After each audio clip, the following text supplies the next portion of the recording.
evening, ladies and gentlemen. If I could have your attention, please. My name is Lee Silliman. I'm one of 3 people on the planning committee for our history club. Welcome here tonight for this fantastic program by Tate Jones. I'd like to encourage you to come at our next one. We do not have meetings in December, so the next one will be in January. It'll be the last Tuesday night at 6 o'clock in January. And I've invited Raphael Chacon, the head of the Montana Museum of Art and Culture, and he's going to give a program on how art and politics intersect in European history. So how art is used by governments and politicians to influence things. So if any of you know Raphael Chacon, you'll know that he's going to give a fantastic program. He's given some before. And so I hope you can come in a couple of months, last Tuesday of January. Before I introduce our speaker and read his little bio, I want to kind of explain the origin of this program. I'm kind of the genesis of it. My wife and I read together Peter Stark's new book called Gallop Toward the Sun, Tecumseh and William Henry Harrison's Struggle for the Destiny of the Nation.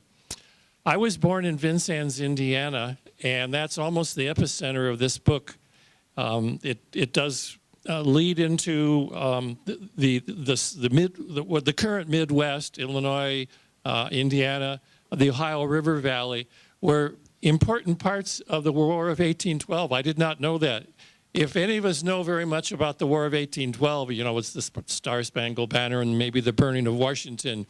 You might have read that in your history books. I did not realize that the Western frontier was actually a very important part of the War of 1812.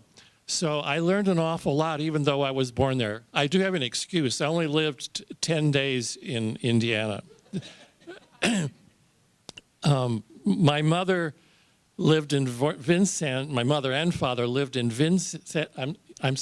Lawrenceville, Illinois, and there was no hospital. So they had to go to Indiana for me to be born. And then they kept her 10 days in me. And so we came back to Illinois, and that was the end of my living in Indiana. So, but anyway, I was pleased to learn so much about how the War of 1812 played out in the Midwest. So most of you probably don't know very much of the details, and I knew who to contact to give a program on the War of 1812, Tate Jones. Just out of curiosity, how many of you have ever been to the Rocky Mountain Museum of Military History? So many of you have been there. If you have yet to go to that building, you should do so. Talk to Tate afterwards about when it's open. It's not open every day, every moment. Not in the wintertime. So Tate is a walking encyclopedia on military history. I've gone to a number of his programs, and I don't think there's anybody in Missoula that knows more about our nation's military history than Tate. So I'll read his short bio that he sent me. He's a native Missoulian, and he holds a BA in International Studies from Macalester College and a Master of Arts degree in History from George Washington University. He serves as the Executive Director for the Rocky Mountain Museum of Military History, and he's Vice President of the Northern Rockies Heritage Center. Both of these, of course, are located at Fort Missoula. And he is presently the president of the Museums Association of Montana. Now, that's very impressive. Tate authored the book Fort Missoula, which was published in 2013. This book gives a comprehensive history of the fort from its beginning in 1877, and it discusses the various roles the fort served in the Missoula community. Thank you all for coming. He's going to speak about an hour or so, and then we'll have some question and answers afterwards. So take it away, Tate. Thank you. Oh, good evening. Thank you for coming. Thank you for having me. I'm always more than pleased when I give one of these and anyone other than my immediate family shows up. And I'd like to thank Lee Silliman for his help putting together the technical aspects of this. That was just invaluable. At a presentation of his some years ago, Lee says he and his wife Nancy moved to Missoula so they could experience more culture. As a consolation prize, they got me. Well, on to our topic tonight. So, did you enjoy the War of 1812 bicentennial? Did you miss it? Don't worry, you are not alone. As Americans, ever since the 1876 Philadelphia Exposition, we've managed to mess up commemoration of important historic anniversaries. I came of age during the 1976 American Revolution bicentennial. I read years later in a retrospective, internal acrimony among the National Committee and the sour national mood contributed to a lack of a focused national celebration. And then in the Atlantic Monthly, I read the same thing a couple of months ago about the 2026 semi-quincentennial. So we have a ways to go on that. However, the War of 1812 bicentennial was rescued to an extent by the U.S. Navy. Dr. Edward Furgole at the U.S. Navy History and Heritage Command managed to finagle $6 million from Congress to put up commemorations around the country. He produced a number of portable War of 1812 pop-up exhibits and gave one permanently to the Rocky Mountain Museum of Military History. So we have a full wall devoted to the War of 1812. Please come out and see it. Due to space considerations, I've had to intersperse it with the Vietnam 50th displays, but most people are able to discern, and just ask one of the museum people if you need help on that. So, but the attempts to commemorate the American Revolution reflects the War of 1812 in general, how grand expectations morphed into seeing preserving the status quo as a victory. So tonight we'll go over that, and it's not going to be completely comprehensive tonight for a 45-minute overview. Some things will have to be thrown over the side, but there will be some time for discussion. But I'll try to give you as good a synopsis as I can in the time allotted. So just as a roadmap as we move through the progress of the war, there's U.S.-British tensions from 1804 to 1812. 1812, the U.S. Declares war, takes the strategic initiative, and makes an offensive into Canada. 1812, 1813, the U.S. is thrown back on the defensive. 1813-14, the U.S. stabilizes the northern theater, but comes under attack in the mid-Atlantic region. And in 1814-15, we have the final elections along the Gulf Coast and the eventual peace settlement.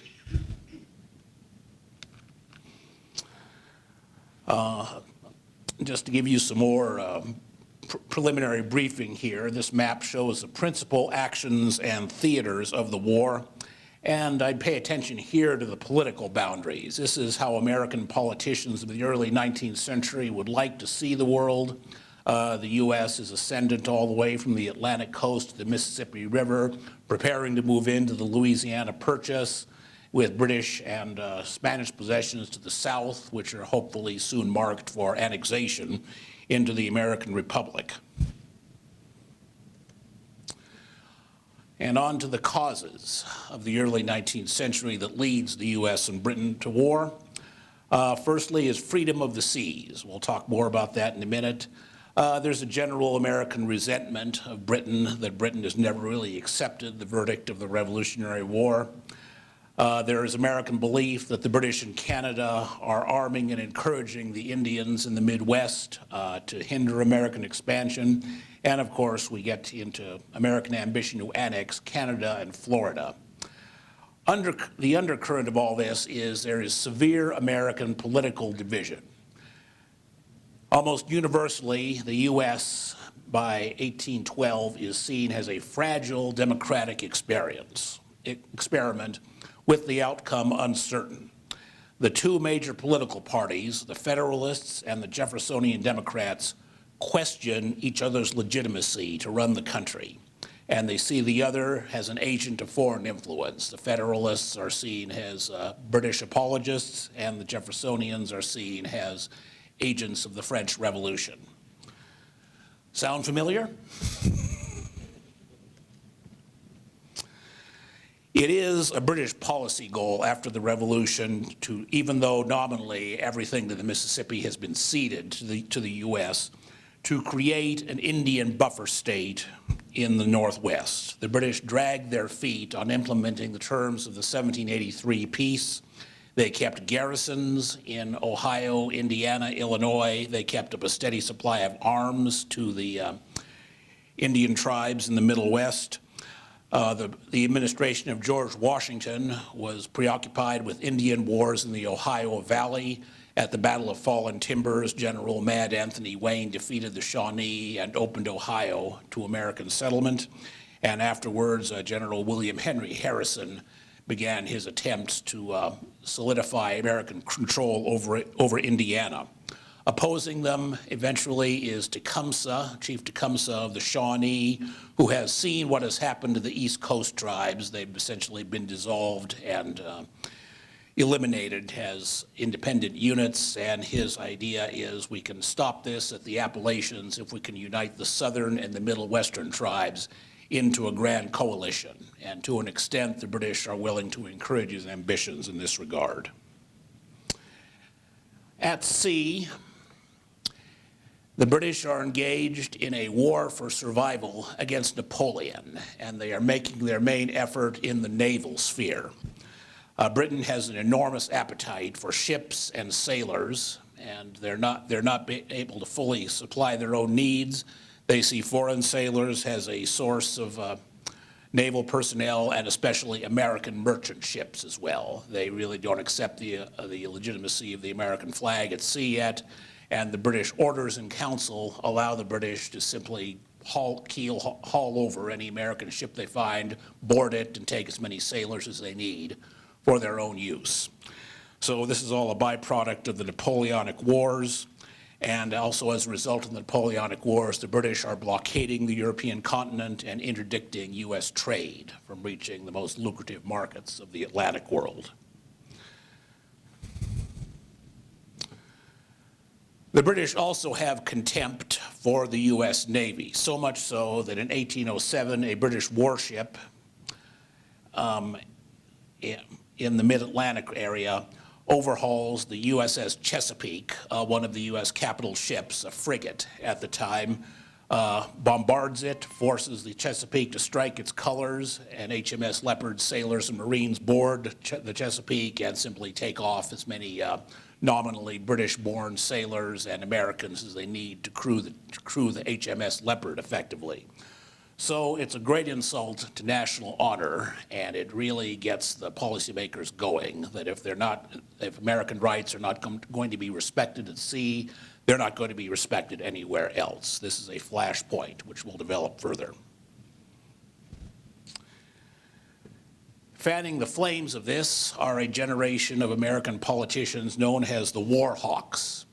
These are the sons who are too young for the Revolutionary War, and as with every generation that's beaten over the head with the accomplishments of its elders, they want to make their own mark. And they decide that their contribution to the American Republic will be the eventual annexation of Canada and the doubling of the size of the United States. Many of these young politicians will be active all the way up to the run-up to the Civil War. They'll play roles in the sectional crisis in the 1850s as well. Representative of them are Henry Clay of Kentucky, John C. Calhoun of South Carolina. The war hawks are ready for war, but the U.S. Army is not. The U.S. has a small, regular, professional army. The Jefferson administration did not want to overly invest in armed forces. They see that as a potential threat to the Republic this early in the American experiment. So we have a small U.S. Army, but it's trained for frontier policing rather than great power conflict. The fallback, in case of a real national emergency, is to call out the local militia. And these are the part-time citizen soldiers of the period. There's militia units all over the United States.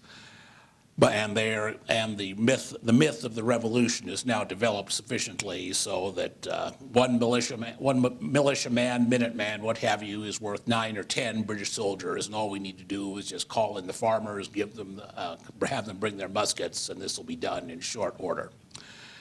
Well, that's the myth. The part-time militia, you get what you invest in. They're training part-time, they're armed unevenly. Their leadership are not trained soldiers, but local political leaders, and they are really not fit or competent to take on a professional European army, not without a lot of retooling and retraining. George Washington, who commanded both American regular troops and militia throughout his career in the constitutional debates over whether a standing army should be allowed, said, "To place reliance on the militia is to place reliance on a weak reed." Prelude to the main show, the Battle of Tippecanoe, November 7, 1811. U.S. General William Henry Harrison has come to a head in dealing with Tecumseh. They've had confrontations a couple of times in conferences, and he sees Tecumseh as an obstacle to the annexation of Indiana into the U.S. and full settlement of the region. So he marches upon Tecumseh's home base, a place called Prophetstown. His brother is in charge. Tecumseh is away for the moment. He attacks Prophetstown on the morning of November 7th, 1811, and eliminates a good portion of the Shawnee military capacity. Tecumseh arrives too late to do anything except find a burned out town and scattered warriors, and for the rest of the War of 1812, Tecumseh will be fighting from exile rather than from his home base. So early U.S. victory, but this isn't part of the War of 1812 proper. There's no hostilities yet between the U.S. and Britain. This is a Currier and Ives engraving of the Battle of Prophetstown, Battle of Tippecanoe, as it would come to be known. The soldiers are U.S.-Mexican war troops of 30 years later. So if you can get over that, there's a best we can do.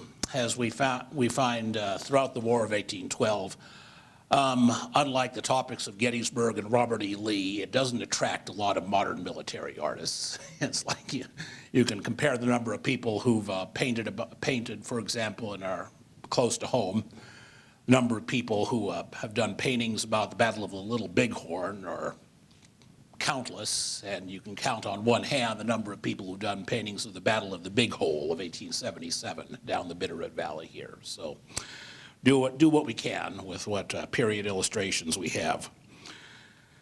Okay. June 1, 1812. The administration of President James Madison is not gaining any satisfaction from Britain in terms of the impressment and trade blockade. So Madison asks for a declaration of war.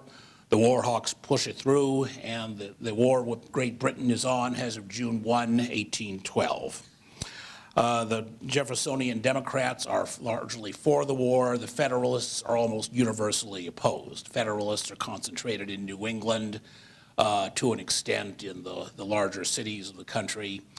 Their power base is New England. New England is not as enthused about the impressment issue as other parts of the country. Many New England merchants just see impressment as the cost of doing business. So although the money and the industrial strength of the country is in New England in 1812, most of the fighting in the war will be done by Westerners and people in the mid-Atlantic states. New England will largely look elsewhere during the conflict.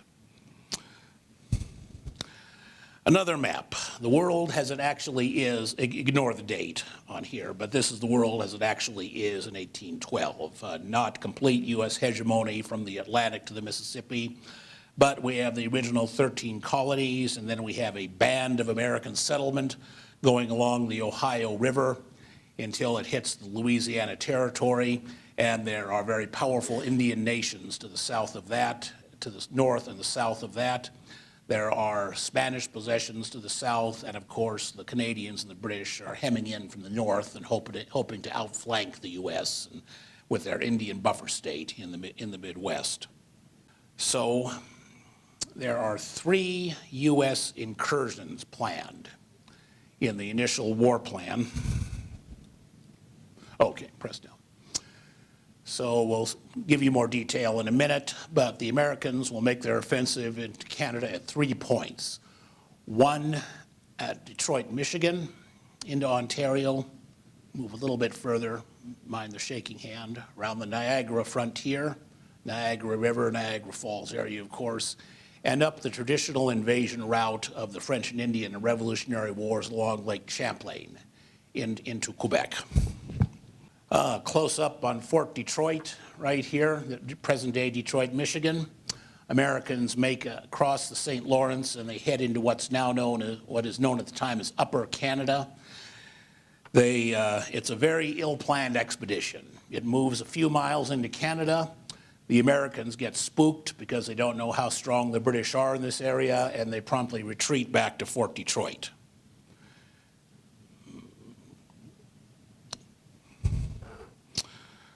Okay, here's a major reason for that hit there. General William Hull, U.S. Army, he is emblematic of the U.S. Army's early war problems. As of 1812, there are no West Point graduates in position of power. West Point only begins in 1806. It's produced a few lieutenants and captains, but no generals yet. The commanders taking the U.S. into the War of 1812 are largely Revolutionary War veterans who retired as captains and majors 30 years prior, and then are asked to come out of cold storage and take over generals' jobs as the war commences. This is not going to work out well. These men are past their prime. They've spent the last 30 years in business as opposed to studying strategy, tactics, and administering the army. In the meantime, the British have been hardened by 20 years of fighting Napoleon. The very capable leader in the Detroit area is British General Sir Isaac Brock. He's a veteran of the Napoleonic Wars, and he works very well with Chief Tecumseh. Tecumseh admires him greatly, and this makes a very formidable team early in the war for the British side. This is a Canadian postage stamp. I can argue an equally accurate title would be British Imperialism Again Finds Useful Local Surrogates. I'm somewhat jaundiced about Canadian criticism of the U.S. experience. Usually it comes along the lines of, I live in the world's greatest company town, and so should you. Apologies to any Albertans here tonight. Okay. So Brock and Tecumseh invest and besiege Fort Detroit. The Americans are pretty much hemmed up behind the walls, and General Hull is dithering, really doesn't know what to do. General Brock and Tecumseh play good cop, bad cop. General Brock says, surrender to we kindly British, or else we just can't control our Indians, what they'll do if they break into the fort. So that spooks Hull sufficiently, and he surrenders Fort Detroit with very minimal resistance. There's not much of a battle at all. Hull is just spooked at the thought of going into battle at his age, and decides that this is the best route to get out of this. This is one of the greatest American military defeats until the surrender of Bataan in World War II. There are calls for Hull, after he's paroled and sent back to Washington, of course, to be taken out and shot, as the French say, pour encourager les autres, to encourage the others. The motivation of that is tantalizing, but Madison shows mercy. He says, no, we're not going to do this. We'll just turn him out to pasture, and everybody just quietly let him shuffle off. The British take the offensive in the old Northwest. And just to clarify, when I talk about the Northwest, I'm not talking about Seattle and Portland, The Old Northwest is Ohio, Indiana, Illinois, Michigan, Wisconsin. So that's what we're talking about here.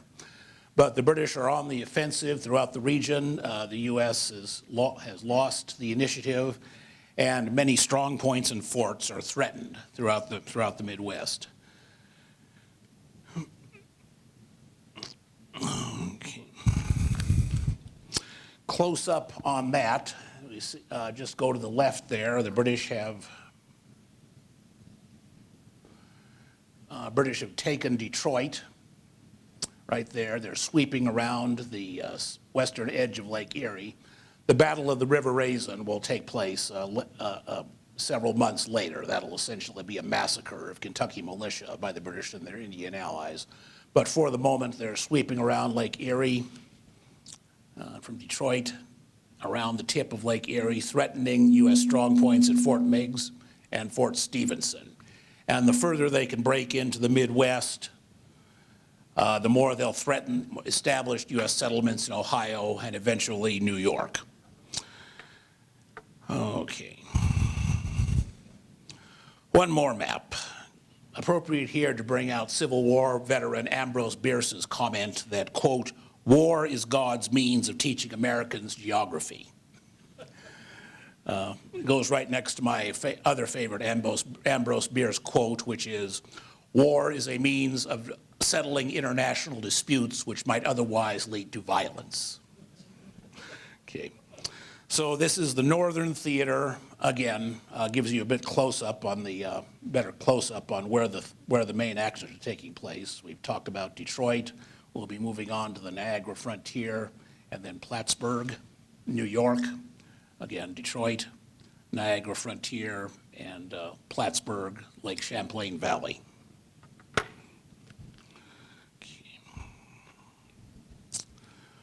So the Niagara frontier. Fort Niagara is a large stone fortification on the U.S. side used since the French and Indian War. It's a New York State Park today, if you get a chance to get that way, very well preserved. The Americans cross over from Fort Niagara and move into Ontario. The vanguard are the U.S. regular army, the active troops. They engage the British. They do well for a while. Then they tell the New York militia, "Please come over and reinforce us so we can win the day." The New York militia pulls out their statute book and says they are not required by law to serve outside New York. The U.S. regular troops are forced back onto a strong point called Queenston Heights, and they are overwhelmed. Another big U.S. defeat. It's not an entirely barren day for the U.S. British General Brock is killed during the battle, and Tecumseh will never be able to work effectively with his successors. So the U.S. attempts at a third invasion up from Plattsburgh, New York, under General Henry Dearborn. For the same reasons, it's a miserable failure. The Revolutionary era leadership is old and not competent. The militia component is bulky and unreliable. The Plattsburgh offensive really isn't even worthy of an illustration. I've never found one. It was best forgotten by everyone. So all the American 1812 offensives into Canada are abject failures. U.S. narratives of the war at this point always show a number of single ship victories by the U.S. Navy as national morale savers. See, we're not doing as bad as we thought we were, okay? So everybody just keep calm and carry on. It's a bit overstated. The losses inflicted were insignificant to the Royal Navy, but they provide a heroic origin story for the U.S. Navy that carries through physically to the present. The Continental Navy ships of the U.S. Of the Revolution were all lost or broken up, but old Ironsides, the USS Constitution, is still with us today in Boston Harbor. So at least at this point, the U.S. Navy is getting a fighting tradition out of the war. But more importantly, action shifts back to Lake Erie. The U.S. has woken up at this point and slowly and painfully begins to reform its war effort. Younger, more energetic commanders are brought to bear in the Old Northwest. General William Henry Harrison on land and Commodore Oliver Hazard Perry on Lake Erie. Perry's first task is to challenge British naval supremacy on the Great Lakes. He builds a flotilla of small ships with powerful guns on Lake Erie to match the ones the British have. Think of these all as eggshells armed with hammers. On September 10, 1813, he sets out to challenge the British fleet of similar size. Perry's flagship, USS Lawrence, is wrecked, but he is a very determined commander. He transfers his flag to the USS Niagara and goes on to compel a surrender of a British flotilla, first American fleet action of any kind in which the British are decisively defeated. So after the Battle of Lake Erie, Harrison moves forth by land. He liberates Detroit, and he turns right into Ontario and pursues the fleeing British force back into Upper Canada.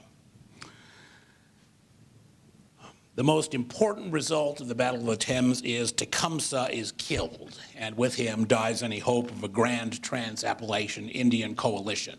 Harrison routs the British, but U.S. Army deficiencies again shine through.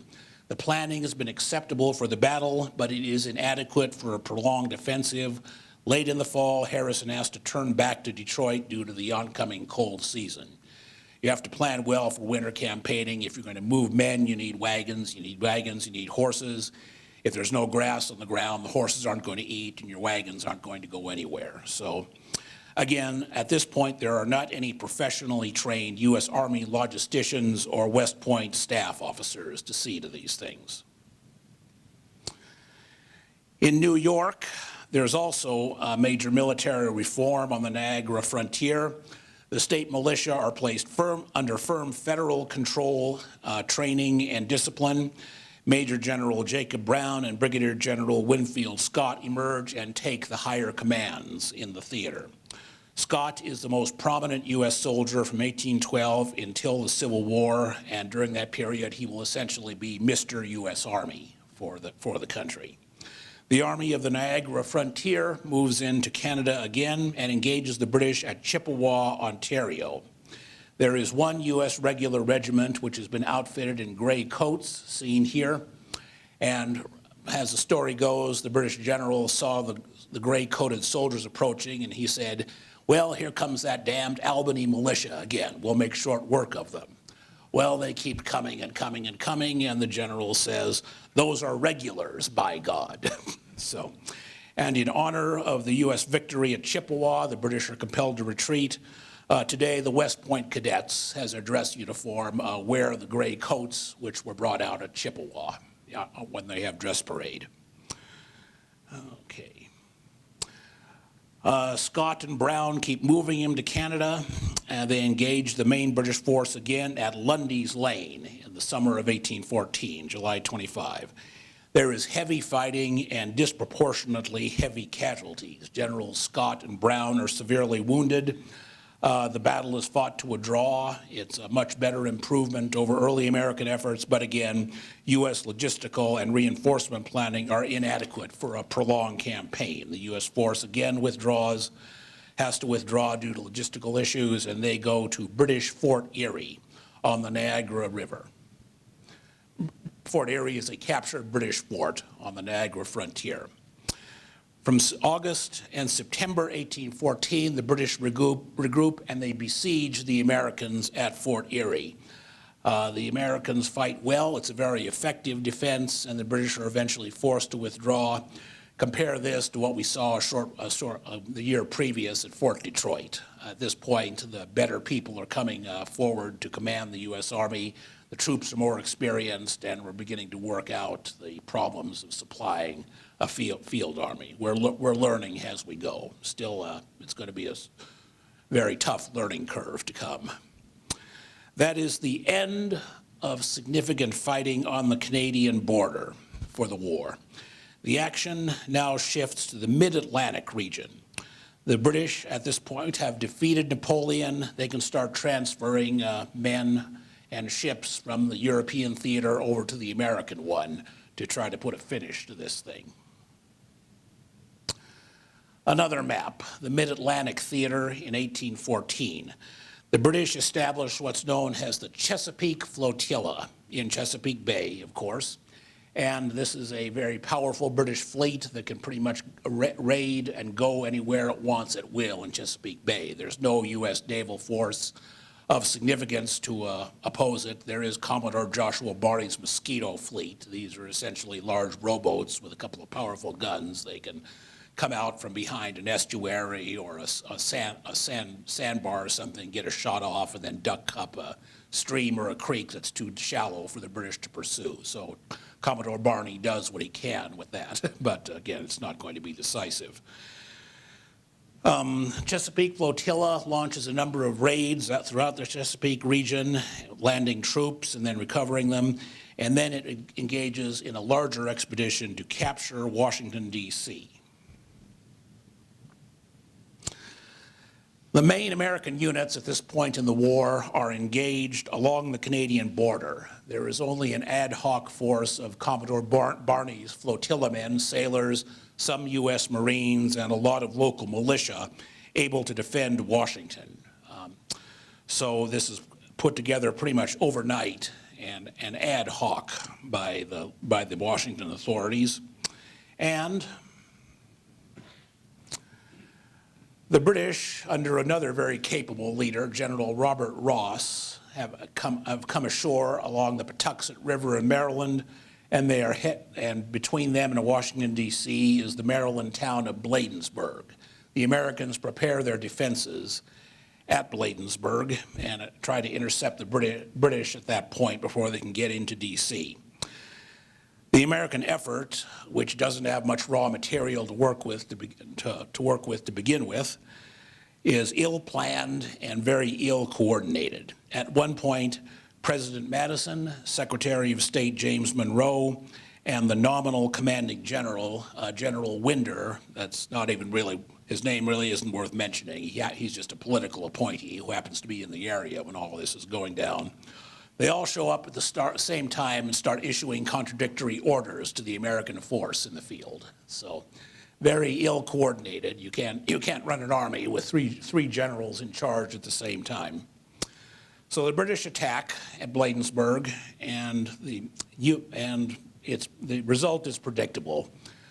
Commodore Barney's flotilla men, the Navy sailors and the Marines pretty much fight to the last.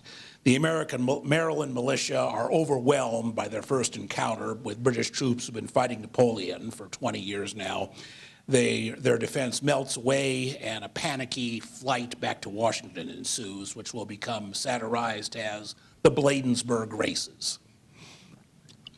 General Ross occupies Washington, D.C., and in retaliation for the American burning of York, Ontario, the previous year, he decides to burn all the principal public buildings, the Capitol, the White House, the cabinet offices, anything that's within reach, even the Library of Congress.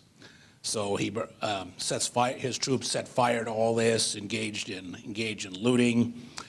General Ross does spare the patent office because a local luminary goes up to him and says, "You really shouldn't burn that. Those inventions in there are private property."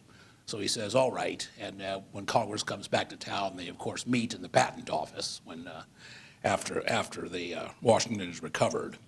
Favorite joke about the burning of Washington: the British managed to burn everything but the IRS. Okay. What's left of the U.S. Capitol after the British burn it, and if you take a Capitol tour today, you can see the burn marks still. The Capitol was rebuilt over the ruins and remnants of the previous. On to another map. So the British Chesapeake Flotilla withdraws unmolested from Washington, D.C. The militia is scattered all over the Maryland and Virginia countryside. There's no effective regular troops anywhere in sight. They go back to Chesapeake Bay and they decide their new target will be Baltimore, Maryland, which commercially is much more important than Washington. It's a big shipping center. It's a source of privateers. They build privateers in Baltimore and they send them out to prey on British shipping. So if the British can take Baltimore out, it will be a real coup for them. At this point, there's somewhat a sense of national shame sets over the rest of the country, that the country is so divided that it hasn't supported the war effort fully enough to keep its own capital from being burned. And so public opinion gradually starts to teeter over into the pro-war side, and people start making the requisite contributions, and the state governments straighten up, get their act together, and start funding the militia, or else reforming the militia and getting it ready for a prolonged conflict at this point. So we come to the defense of Baltimore, and this combines with likely the strongest military tradition of the original 13 colonies and then the states, the Maryland line of the Revolutionary War. During the Revolutionary War, the Maryland Continental Regiments were very well led, very well equipped, and highly motivated, so much so that they were considered George Washington's shock troops. They were the best of the best at the time. And so the men who led the Maryland line, or were junior officers, are still around as of 1812, and they go to work organizing the defense of their capital, of their city. Major Maryland General Samuel Smith was a member of the Maryland line during the Revolution, and he takes command of the Baltimore defenses, mobilizes the entire city, has the civilians out digging trenches, building fortifications, getting his men drilled and ready for what's to come. It's a rare instance of a Revolutionary War veteran performing well in a short-term role during the War of 1812. These scenes are from the Maryland 5th Regiment Museum in Baltimore. Call ahead if you'd like to go. They're kind of tucked into a corner of an active armory where they largely have to stay out of the way of current operations, but a very nice museum. If you can get in, just talk to the director and she'll let you in. And there's very good exhibits of the War of 1812, Maryland military history in general. One advantage of being a museum director is you get to inflict your vacation pictures on people. I was there last spring. Okay. British General Ross again lands in Chesapeake Bay, and he moves west towards Baltimore and runs into the new U.S. Defense Force at North Point, Maryland. This is entirely different from the Bladensburg races. The militia has been prepared and entrenched. Sterrett's militia is a city unit that is a direct organizational descendant of the Maryland line. It will eventually become the Maryland 5th Regiment and is active today in the Maryland National Guard. The British are blunted. They are fought to a draw. The American force withdraws in order to the main Baltimore fortifications. More from the 5th Regiment Museum. Major Captain Benjamin Shue Howard, again, has ties to the Maryland line. His father was a commander during the Revolutionary War, and the Howard family was very involved in Maryland military affairs. Another good day for the Americans because General Robert Ross, the British general in the middle there, is killed by an American rifleman uniformed, as shown to the extreme right there of the graphic. So another British general is killed at a time when they can least afford it. So, all right, we're speeding up.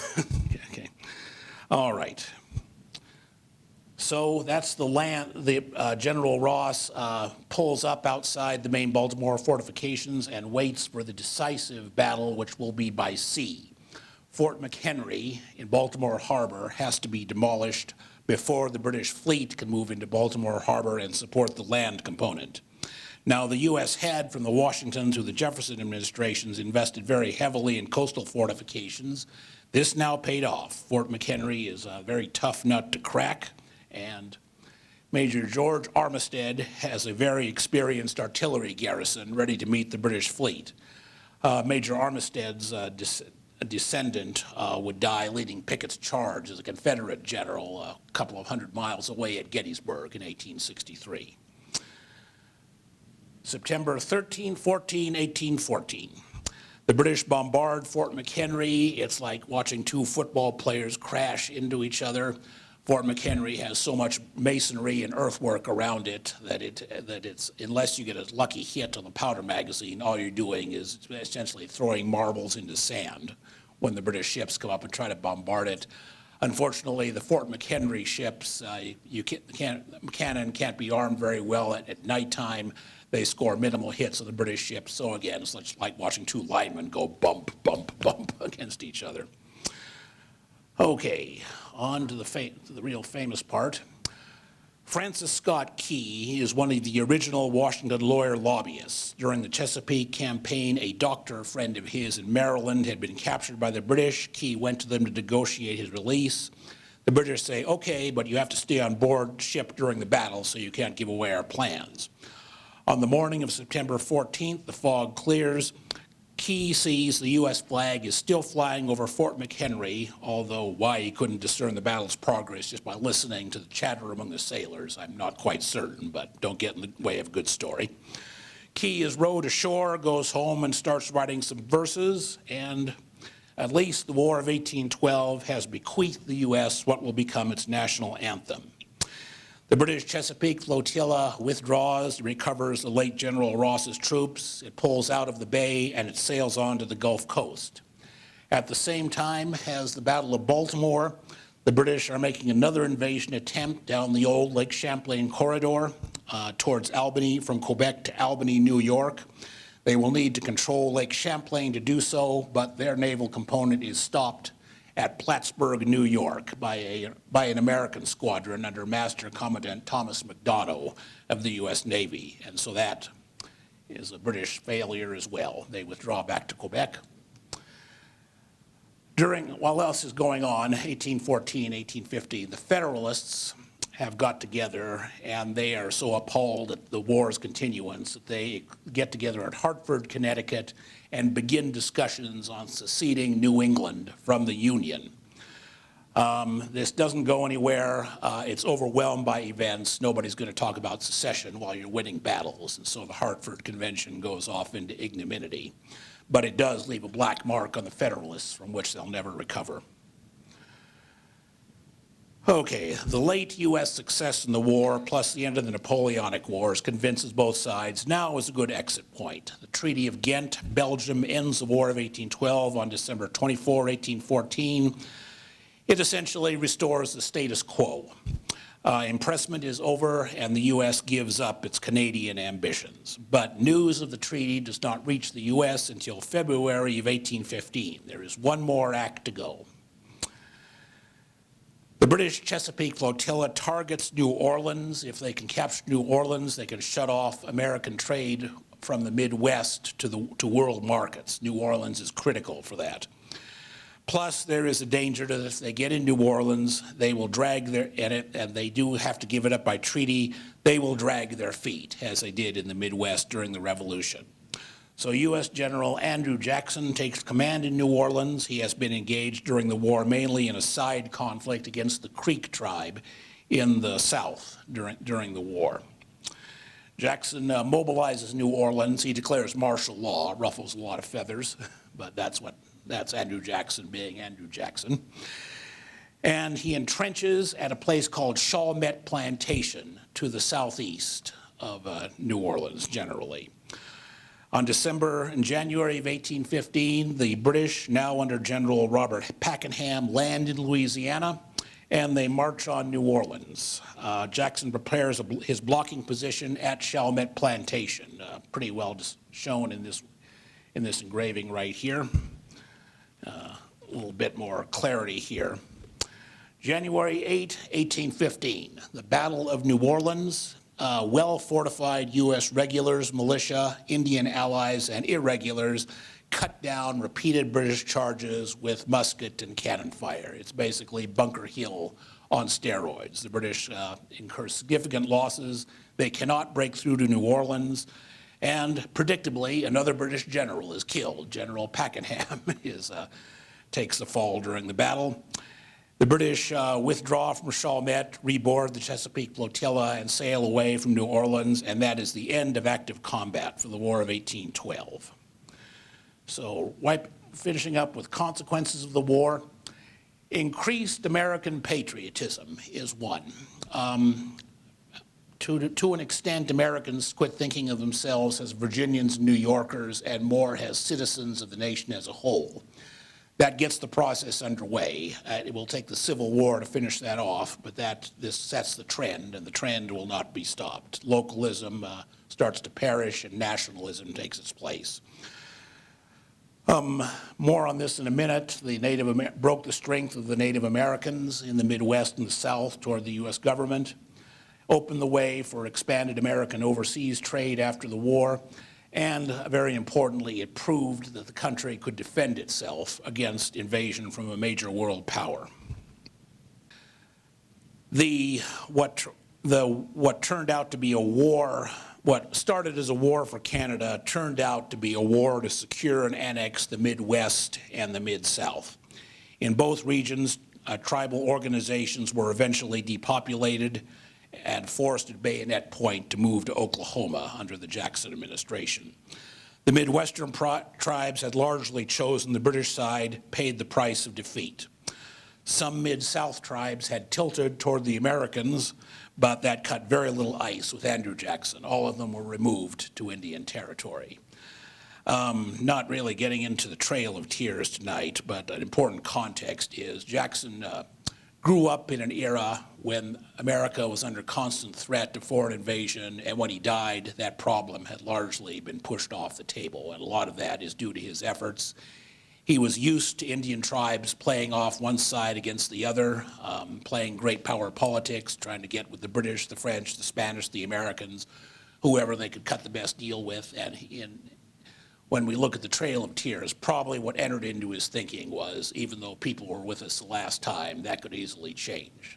My job here is to create a firm border, a national frontier for the U.S., and independent nations within that context are simply incompatible. All right. The end is in sight. The U.S.-Canada border is largely resolved as a result of the War of 1812, and the real end of the Revolutionary era appears at this point. U.S. national borders have been secured. There's no more real threat of foreign invasion. What was thought of as a fragile democratic experiment has come of age, and Americans begin to take confidence and look outward from there. The era of will this be around a few years from now is pretty much over. The U.S. is here to stay, in the view of many. That will be tested, of course, during the Civil War, but again, the trend and the ingraining of that into the American mind is well underway.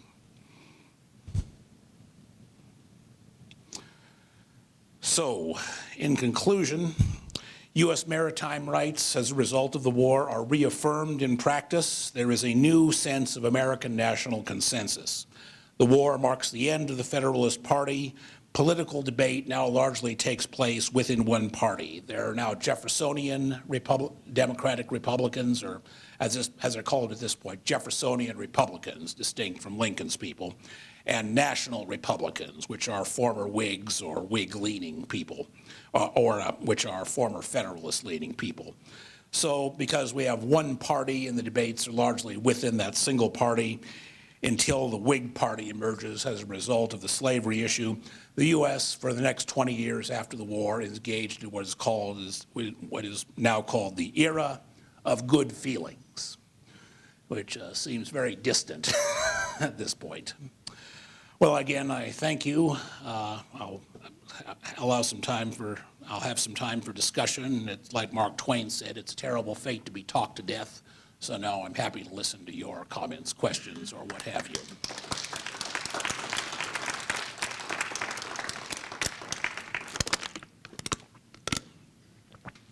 Thank you. That was really interesting. But this is just a little incidental question, but I noticed on your slide for Bladensburg, the caption mentions the Navy and the Marines. Yes. Where'd the Marines come from? The Washington Navy Yard, that was one of the principal U.S. naval bases, and they always had a few companies of Marines stationed there to guard the facility, guard the ships, and so forth. There still is a Marine Corps barracks in southeastern Washington, D.C. today. Okay, thank you. Sure.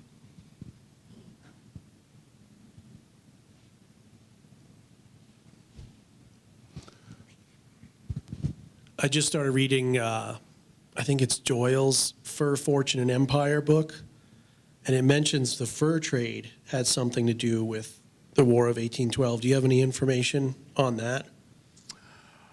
And it might have been the trade back to Britain or who's controlling it type of thing, but it said it had a large part in starting that war. It's lucrative indeed. It's somewhat on the conflict's periphery. The British know if they could somehow keep the buffer state in the Midwest, it'll be tough for the Americans to break into the Pacific Northwest and the Great Plains and take advantage of the fur trade there. So there is some action west of the Mississippi. Lewis and Clark's William Clark is now General William Clark. He's in charge of Missouri. He commands some actions against British irregulars up and down the Mississippi River out of St. Louis. And so there's a slight bit of fighting west of the Mississippi. But again, the role of the fur trade is critical, but I would have to say somewhat peripheral to the other economic issues like impressment and control of the Great Lakes that are at stake here. Excellent presentation, Tate. I had a question. I think one of the generals from the Lewis and Clark era, Wilkinson, was also involved in the War of 1812, and he may have retired then. Have you had a chance to research any of his involvement during those years? General James Wilkinson at one point is the commanding general of the U.S. Army, and unbeknownst to everybody, he's also a spy being paid by Spain. During the War of 1812, he is active on the Niagara frontier, and he's tasked with, again, leading an incursion into Canada. As a tactician, he turns out to be largely ineffective. The U.S. force kind of sails aimlessly on barges around the St. Lawrence for a while, and for a long period of time, he just remains in his cabin and doesn't come out and try to give overall direction or anything to that. Maybe he was counting his Spanish doubloons or something like that. He'll eventually fall out, like with a lot of the dead wood in the U.S. Army. The War of 1812 clears them out, and he is eventually told, we thank you for your service, and you can be on your way now. He will eventually go down to Mexico City and try to put together some filibustering scheme down there, and that's where he'll die a number of years later. We find out, it was only found out by the 1840s, and all this time he'd been receiving Spanish money to report as a spy. So where were the Spanish from a political sense in all this? Did they want Britain on their borders if they had won the war? Or? For the bulk of the Napoleonic period, they're occupied by France. So they're busy fighting a guerrilla war and trying to get British help to liberate Spain during the Napoleonic Wars. If you ever get a chance to see a British series called Sharp, it's about a British soldier fighting in what's called the Peninsular War, Peninsular Campaign of the Napoleonic Wars. It's all about that. It's 15 great episodes, so you want to binge watch sometime and learn about the Peninsular Campaign. It's all there. So in America, basically, they hope to hold on to their possessions, Florida, Mexico, everything southward, because the strains of the Spanish colonial system are starting to show. People in Latin America are starting to question why we need to have the Spanish around for anything. So they pretty much are staying out of the main conflict in North America, but President Madison has a rather predatory attitude. He doesn't like the Spanish, and during the war, he's always trying to poke and provoke them in the hopes that he'll have an excuse to just march into Florida. And eventually Andrew Jackson just ignores diplomatic niceties and does march into Florida for a time. So the writing's on the wall. They're not long for North America. As a librarian, I'm just obligated to say that Sharp series is based on books by Bernard Cornwell. On one of the slides, I think I saw, it looked like a side wheeler with cannons on it. And I just don't think I've ever seen any image of like steam side wheelers being used like in a military conflict. Robert Fulton has perfected the steamboat. The initial draft by 1812, he's offering service along the Hudson from New York to Albany. Not really There's no U.S. Navy procurement of steamboats. It's too early for that, but it's possible that one or two experimental models might have been pressed into service for local defense somewhere. So steam has arrived. It's just not in very wide use yet.